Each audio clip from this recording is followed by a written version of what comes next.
Welcome back, folks. This is part 2 of our grilling interview where we grill shining spotlights at Sergio from helisimmer.com. No, please don't kill me, Don of the Helicopter Mafia. No, seriously, folks, this is part... I'm going to wake up with a Jesus nut in my bed, aren't I? Yeah. It's a foregone conclusion at this point. So, welcome, folks. This is part 2 of our discussion, our 3 co-presenters discussion about the upcoming Microsoft Flight Simulator 2024 with respect to the preview event that the Don of the Helicopter Mafia was invited to. So, if you've missed part 1, check out the link below to head back and listen to part 1, and then come back and rejoin us here for part 2. If you've come straight from part 1, welcome back! I hope you've grabbed the popcorn and a drink, because you're going to need it. All that fun stuff. So, I guess I said I wanted to cover off what the biggest disappointment was, because I know everybody's hyped about it or all the rest of it, and you know, I'm still excited for it. I still really want to see what they've done with it. I said love the article that you've written. The FS Elite stuff has been great as well. I think covering this, I think that, you know, even the videos. Avangel had some awesome videos. Jose, of course, VR Pilot. I haven't had a chance to watch the videos yet. I've only had a chance to read the text yet. You really need to watch so there you go. So I guess I'm going to hand the floor back to you for one last moment, Sergio, as we round this out, because I wanted you to sort of, what is your hope for what we're going to see in November? Because we've talked about, you know, what we know, what we don't, what you're most disappointed in. So what do you hope for? What are you excited for? What do you hope for? Yeah. Well, I am hoping that Microsoft continues to listen to the community and deliver a good product throughout the years.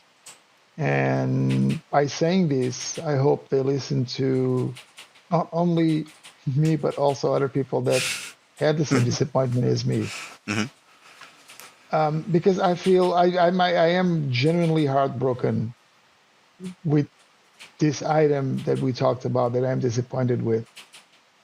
Because I was expecting, it wasn't like this was going to save Microsoft Flight Simulator. Microsoft Flight Simulator is a good product, is in a good position. But I saw it as such an advance, such a leap forward in regards to what we can do inside the sim, that I was very heartbroken, very disappointed when I saw that we had all these barriers that we needed to go through to be able to do those things that we have been asking Microsoft to do for so long. Yeah, you know, it was a bit devastating for me to know that.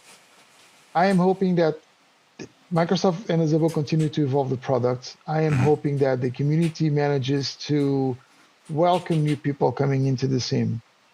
I hope people stop being as elitist as they are when they see new things coming into the sim that for some reason doesn't align with what they want. No one is taking away what you have. People are building for others that don't have the same tastes as you. Same experience. They don't look for the same. They don't want the same things that you want. Nothing has been taken away. Microsoft and Azubo have been evolving the sim. Flight Dynamics have been evolving. I wasn't able to, try it thoroughly. Like I said, I had less than an hour, and it wasn't enough. I couldn't even, go through the settings, etc. But they are being evolving. They have a team dedicated to avionics.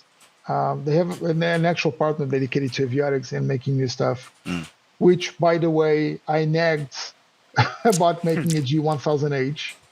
Nice. Are they the ones who put the autopilot in? This is why we send them to these things. Did they program the basic autopilot for helicopters now? So there is something. That's from Azubo, but they have developed a few of the avionics that come from for new aircraft. And I talked to them. I asked them, look, we need a G1000H, and the guy told me it was actually Chris. I don't remember the company. I'm sorry. I'm tired, Chris. Sorry. Working title. Working title, yeah. And I told him, look, Chris, we need a G1000H. And he told me, well, tell York to, or ask York to tell me to do it. And I told him, yeah, okay. Ask Later- Jorg to tell him let me guess. to do it. Let me guess. later No, that this is gonna get day- later that day. You were interviewing we York, were and you told him. we were at, at the bar, at the after event. Yep. And I said, York, look, York, I was talking to Chris. Chris from Working Title. And I asked him about the G1000H, and he asked me to tell him to do it. And he said, well, okay, I'm going to talk to him. And meanwhile, Chris, after some time, comes to us and asks me, have you talked to Jorg about the thing? The G1000H? Yeah, I talked to him. And he said he was going to tell you to do it. Oh, cool. Okay. So Following that line of thought, Sergio, next time you talk to Jorg, remind Jorg that there's actually 3 Grumpy Simmers. I will. Not one. I will. But I was just, this was. I'm not letting this go, by the way. I know, man. And I was disappointed as well that you guys weren't invited. But I was telling this just to illustrate the point that these are not, they are not inaccessible. They are not just, ignoring us, and they do care, and the partners do care. Everyone around us is passionate. So I hope that this passion continues, for the teams that are working, for the community as well. I hope that people see Microsoft Flight Simulator for what it is. Microsoft Flight Simulator 2020, the 3 of us said this back then. It was the beginning of something. It was the beginning of a journey, and we understood what it was. We understood the issues that the sim had, and we understood where it seemed to be heading back then. Yeah. 2024, it's quite a leap forward. It is technologically more advanced. It has better performance. It has more features. It's catering for different aspects of the community that want different things. It's trying to welcome new blood into the sim. Like you said, Tristan, we are getting old, and you said something that I was joking and saying that I was depressed, but it's true. The 3 of us are some of the older folks in this community. They're older guys, but we are especially the of the elders, the elders. the creator side of it. You're right. We are the elders of the community now, because everybody else retired. We are on that side of the community already, so we need the new blood. And I think here's something that I've been thinking about this throughout the last days. There are so many resources nowadays that we didn't have back then, which is just incredible, and people can learn everything very easily. But at the same time, that created something very weird, which is there's so much content out there that people feel lost. Yeah. And when people look for tutorials and videos in Microsoft on any sim, not just Microsoft Flight Simulator, but flight simulation in general. Any game. There's just so much. Game, it's just there's so much out there that people feel lost, and I think that the approach Microsoft is having towards helping people understanding what to do in the sim and giving them this career, this path, is absolutely incredible. I just hope that they eventually realize that they are forcing the people that don't need that to go through that path to, they're forcing them to go. So I hope that the sim continues to evolve. I hope that we can all go through the hassles that we know that we are going to have with Microsoft Flight Simulator 2024 being a new product. We go through all the problems, we will go through all the issues, and we will meet each other at the other side of this small initial hill with a better community and a better sim. I can tell you, I have to thank you for making me the hard question, Tristan, because everyone focus on the positives. I also try to focus to put a spotlight on the negative, and I think I did with my article, because I talked about my frustration. I I don't even know what to expect next from Microsoft and Azobo, to be honest with you. I wasn't expecting to see what I saw with Microsoft Flight Simulator. Well, that's just it. I mean, the thing is, and one of the things I detect from your content and the other articles that I've read is that I think Microsoft have definitely kept up with the idea that that whatever we think we're going to get, they're going to go one better. Are they going to be teething issues with it? Yes, of course there are. Show me, as we've talked about on this podcast ad nauseum. Show me a piece of software out there in the world that's perfect. At launch. So I think that you're right, and it is a tough line to balance, and I think this is something that is always going to be difficult, no matter whether it's flight simulation, whether it's a shooter game, whether it's a console game, whatever. Is that when you've got a player community that is so big, so invested, and has such a wide range of experience, from somebody who has never picked up a controller before to fly an airplane, all the way through to somebody who has literally hundreds of thousands of hours flying flight sims, going all the way back to probably back to a Link trainer. Trying to have one platform that is able to accommodate everybody is a well-nigh impossible task. It's a big ask, yeah. Yeah, and that's a huge gamut. And I think that everything that you described with the career mode, and because again we talked about this earlier in the video, is that it's always very difficult when you've got literally an entire planet to explore. You have no idea what to do. So there needs to be, not should be, there absolutely needs to be some sort of hold your hand a little bit to sort of help you take those first steps. And I think Microsoft and Asobo were trying that with things like the Discovery flights, and the bush trips that they tried to integrate with each of the world updates. And I think this is sort of like the next path on that development progression path. But I think but at the same time, it's the part of the balancing act of balancing a newcomer to the flight simulation world versus somebody who has been flying for 20 years. To go, okay, how can we guide and help grow the next generation while still not pissing off everybody who is literally helping us to stay alive, and for them to be able to create the opportunity for the next generation. And I think that it's not an easy line to walk. And I think that there are going to be some stumbles along the way. And in fact, I'd be concerned if there weren't some stumbles along the way. I think, if I'm honest, and I think that, as I said, like I'm very much looking forward to getting my hands on it on at the end of November. It'll be very exciting. I think that the growth of the missions, the growth of the opportunities, I think is a super exciting thing to see.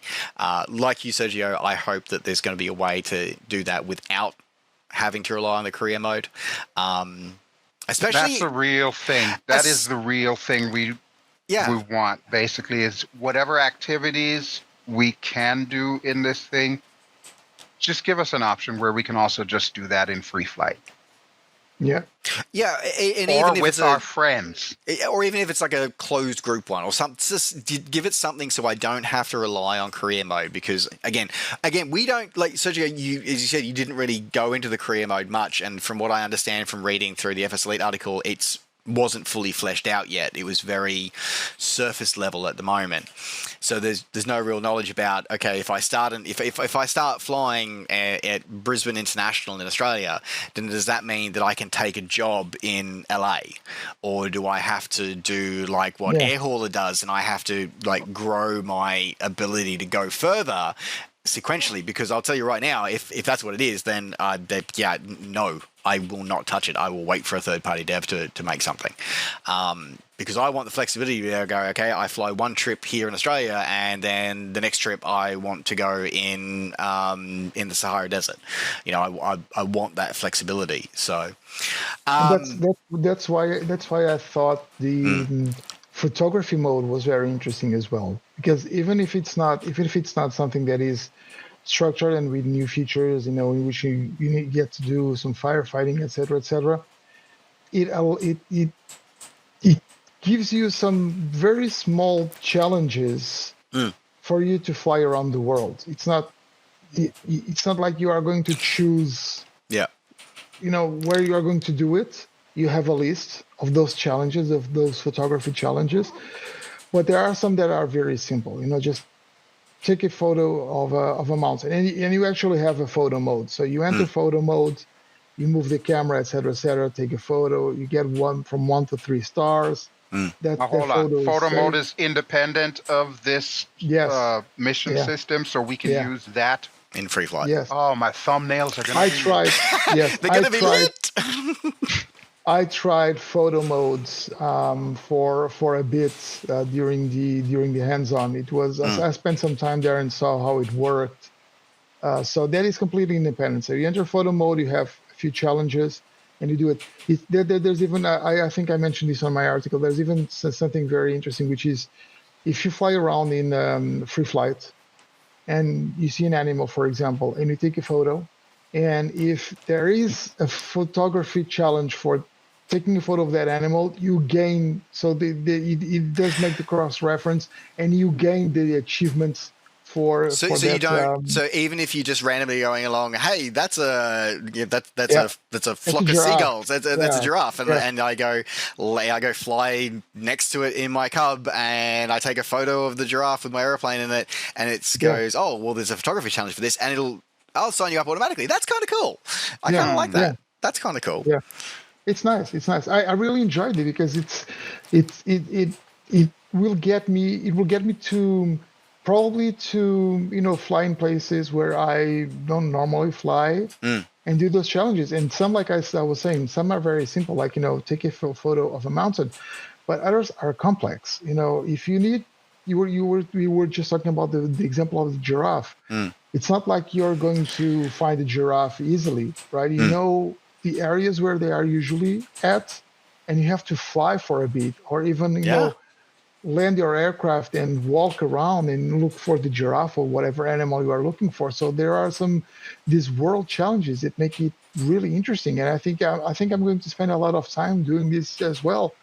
As long as the icons still show up on the actual world map where all the animals are, kind of like it does with 2020. That's so inaccurate. It's not funny. Like literally, you put. Just give me a ballpark. It's there. That's all I'm saying. It's like, give me a ballpark. Yeah, that's like a 50 square mile radius that you've got to search now. I'll spend all day flying a Bell 47 around looking for a giraffe. One giraffe. But that's. And then find out I'm in Antarctica and they don't live there. Actually, yours mentioned that, because it's these animals are there, where they are in the vicinities of that point, but it doesn't mean that if you fly to that point, they're going to be there.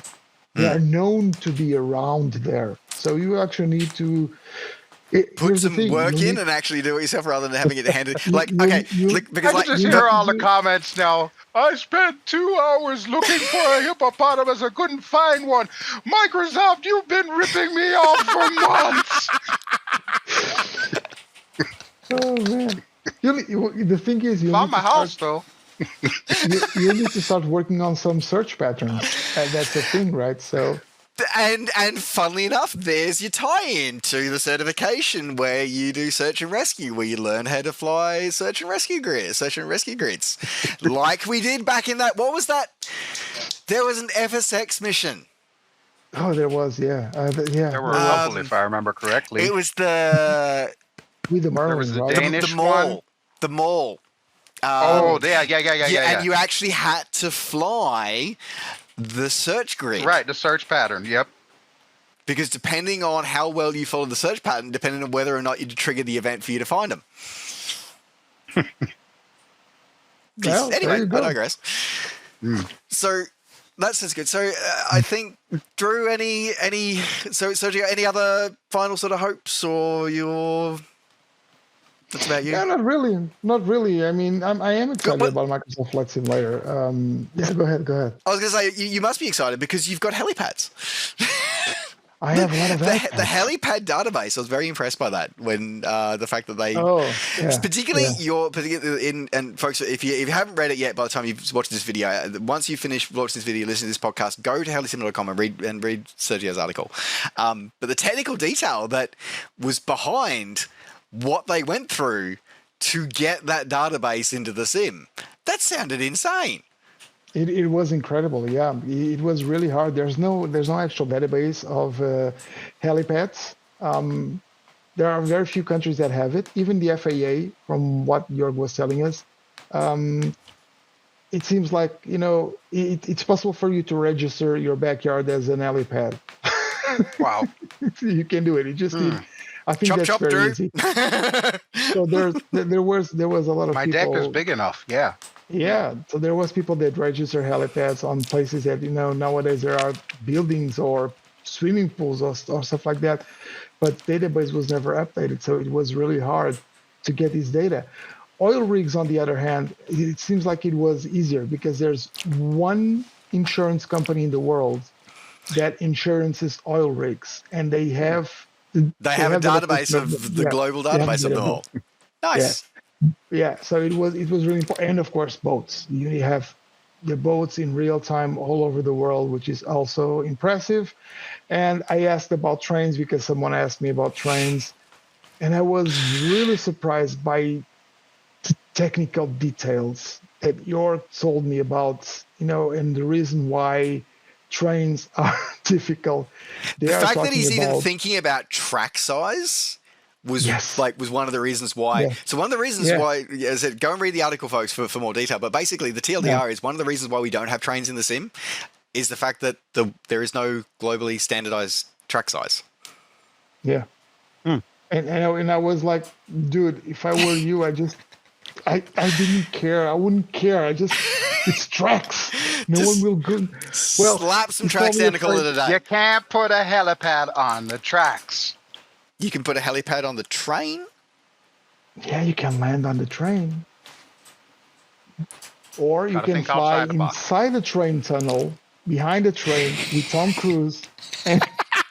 No, you can do that. I'm not doing that. I'll be over in Papua New Guinea transporting power lines to natives. What was that Red Bull stunt where somebody flew through that tunnel, or those two tunnels? The one in Dubai or something like that? No, that was when he landed on the Burj. No, there was one somewhere, I can't remember. I want to say it was somewhere in Latin America, but somebody flew through these tunnels in I think it was an MSFS, I think it was, and flew through tunnels, road tunnels. And it was like, okay. And then somebody made a scenery for it, and you can actually download it and fly it. It is I'm getting too old for them kind of shenanigans. I leave that to guys like Sparky Sven. Yeah.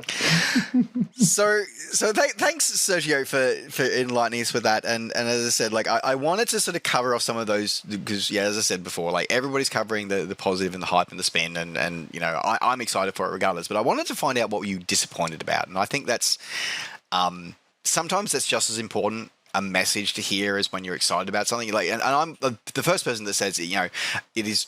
It's very easy for people to put people down, so you need to lift them back up. But it's harder to lift people up. But the same can also be the inverse can also be true when it comes to things like releases and upcoming releases and stuff. You get very excited about the new, the shiny, it's a new shiny sim coming out.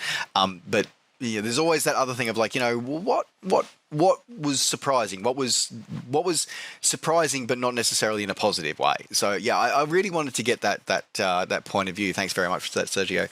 And I suppose then, Mr. BelGeode, Mr. Drew, I'm going to have to ask you: Are you excited? Are you excited for the next installment? I'm cautiously optimistic at this point. I seem to remember you saying something similar back in 2019. Yeah, and let's put it this way. We've had 4 years of 2020. Mm-hmm. We're about to embark into a new thing, and I'm starting to get the impression, just from all the videos and what we've been discussing here, as well as Sergio's article, that a lot of it is still marketing. I want to be able to make my character who looks like me, purple hat optional. I don't always have to have the purple hat, only when I'm flying. I want to have my co-pilot that I can also make if I so desire. Mm-hmm. I want to be able to pick up power lines or whatever you call those little pylons and fly them all over in free flight. I want to be able to get out of the helicopter so that whenever I am showcasing something like Helisim or, any of the other people, I want to be able to do a walk around as my avatar in VR, so that way I can give people a more accurate assessment of what the helicopter looks like. Because a lot of people don't know. Whenever I do these review videos and showcase videos, I have to set up all of that stuff in advance, and I actually have to find somebody in the scenery, like one of the little default airport guys, just to make sure that my camera height is at his eye height. Yeah. So I'm giving a more accurate, realistic depiction of how big this thing would be if I were walking next to it. That I'm really looking forward to with the sim, being able to walk around as a human avatar. But I want to be able to do that in free flight so that I can do my videos and stuff like that. I don't want to have to be locked or gate kept behind something that I am never going to touch. And Microsoft, Asobo, I hate to tell you, I am never going to touch a career mode. Ever. But other than that, yeah, I am looking forward to it. I love the fact that they went with VR straight out of the gate. So all you people who've been beating down my door asking, is it going to have VR? Is it going to have VR? We already won that battle. It's going to be improved, in fact, because of all the things that they say are coming hardware-wise or software-wise or whatever with the new iteration. So we're going to have better performance. We're starting in a good place. So, yeah, I'm very curious to see how it's all going to pan out. It's just those things that we've discussed that kind of have me sitting on the fence like, okay, do I really want to get a premium deluxe this time? Yeah, and I guess that's something for everybody to think about in terms of pricing, is that and it is the sort of double-edged sword of because I can't really call this a sequel because it's not, but games that grow like this, that evolve, is that, there is a bit of a sunk cost fallacy here as well. And there is also a bit of, what's the value for me because I've already spent this money. Yes, you did, but you also spent it 4 years ago. So, and I guess this is something for people to think about. I know, as I said, one of the pricing has very much been a big conversation in various online forums. It's been a conversation. We've talked about it in previous episodes here as well. I guess I look at it from a perspective of, like, excluding the Aviator edition, so just the three traditional price points and price tiers, like so standard, deluxe, and premium deluxe. They are the exact same dollar value as they were back in 2020. So that the actual dollars that technically I suppose they're actually less because of inflation and blah blah blah. But you paid $69.99 for the base edition back in 2020, and you're paying $69.99 for the base edition in 2024. What you get included that for a new user, I want to clarify that here, for a new user is definitely more than what you got back in 2020. The amount you get in that edition for a existing user of 2020, that's where it does get a bit grey. But I'd like to remind everybody that it's 4 years between editions. Now, talking to the even grumpier than us three Grumpy Simmers members of the audience, and the ones who are going, oh, why should I have to pay for it? I said, I'd like to remind you that you used to pay more than that every 2 years for Microsoft Flight Simulator 1 through 10. And they released every 2 years? 2 years was the two and a half was the release rhythm of the original Microsoft Flight Sim. Yep, 24 to 30 months between releases. Yeah. If you were a prepared user, you were forking out, and again, I'm not going to make a comment about the academic edition. We're just going to talk about the old style pricing where you were supposed to buy the professional edition. Moving on, you were either way, you were forking out the cost of the title again every 2 years, 2.5 years. You were forking it out, which for those of us who abided by the license terms, that was $200. And I got a shit ton less than what I'm getting for $200 for the Aviator edition of Microsoft Flight Simulator 2024. So, value for money is a big thing. Yeah, but it has to be said. You determine what your value is. You determine what is worth it to you. And quite honestly, even if the $200 Aviator edition, if I've got most of the aircraft, I said once I dig more into what's in it, like I've already got most of the aircraft in there that I'm going to fly. Yeah. Is it really going to be that much of a deal? Probably. Am I probably going to get it? Maybe not. Or if I do, it'll probably be part of the physical edition. But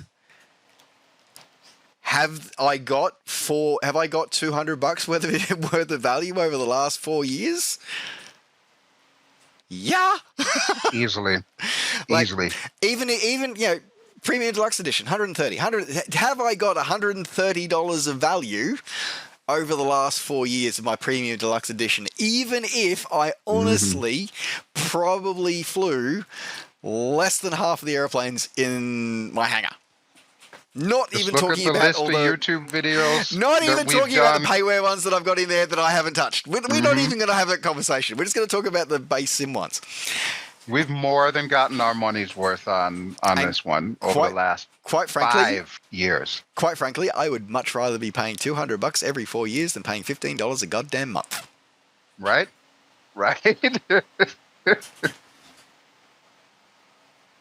So, I guess I'm just going to round out by saying that, actually, before I round out, I want to say, and one final thing, you know what? If you're not sure which one's for you, that's fine. Don't pre-order. Get Game Pass. Because guess what? The base edition is free on Game Pass. Yep. Yeah. And you can get Game Pass for just 1 month for $10 or $15. You can find offer codes and voucher codes out there through Discord, through a bunch of online shopping sites. You can pick it up for a couple of bucks. So you pick it up for a couple of bucks for 1 month of Xbox Game Pass for PC. You can try it. It's the full version of the standard edition of the game and go, do I want to spend $70, $100, $130, $200 on owning it for good?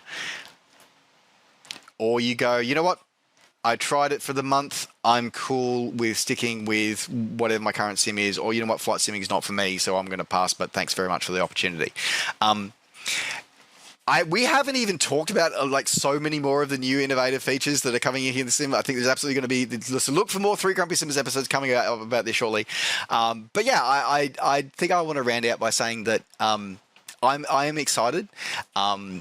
I share, Sergio, your trepidations about some of the things about, it is disappointing that potentially I'm not going to be able to do, I want to do firefighting missions.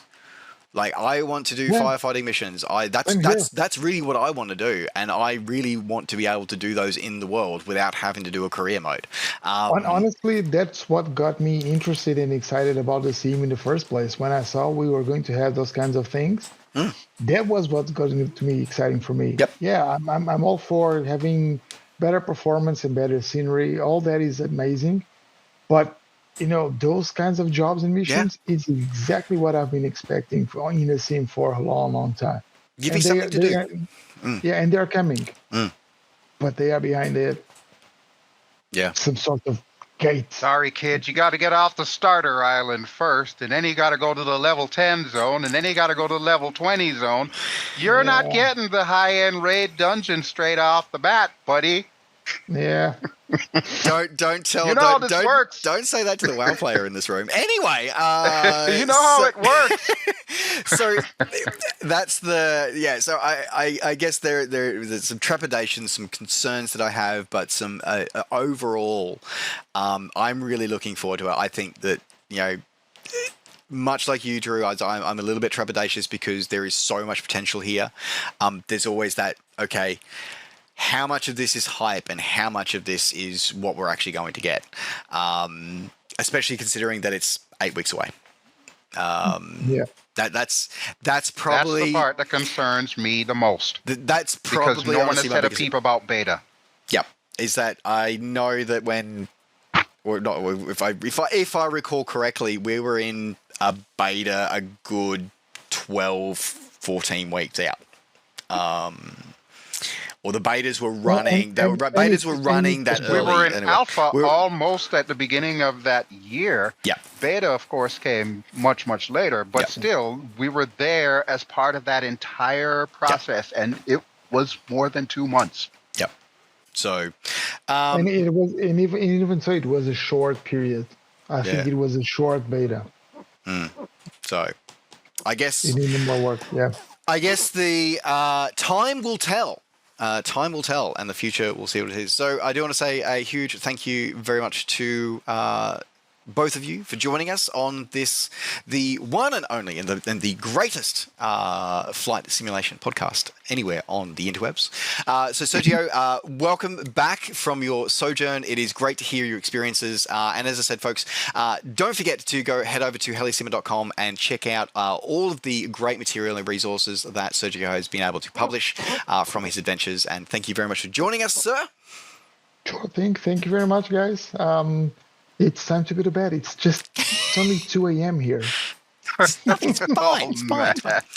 And thank you once again for our Tomcat expert for joining us once again.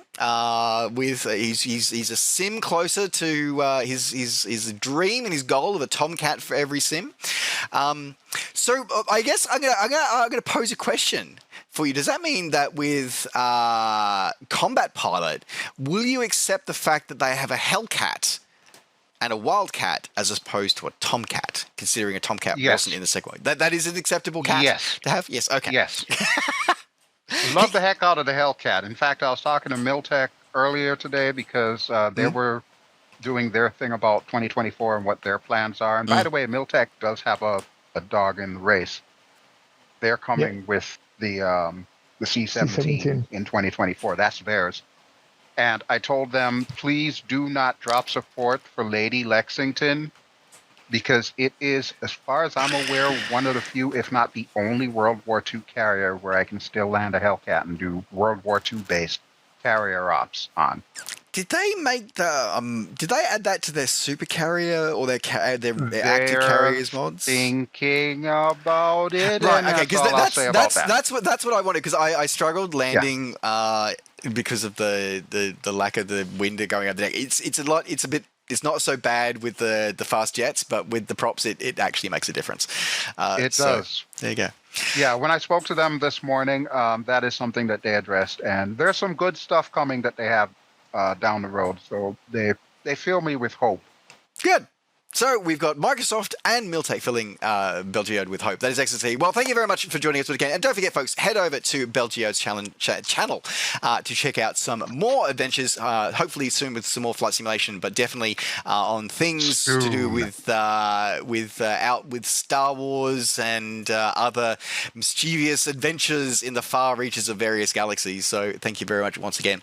And maybe it seemed that you're here listening to this. If you're listening to this on wherever you get your podcast, or if you're watching this on YouTube, maybe give us a bit of a like here and maybe give us a follow, and to be able to stay in tune for the next episode. But otherwise, folks, thanks very much for watching. Don't forget to check out these two gentlemen. Take care, safe skies to all, be amazing humans, and we will see you on the next episode. Bye for now. See ya.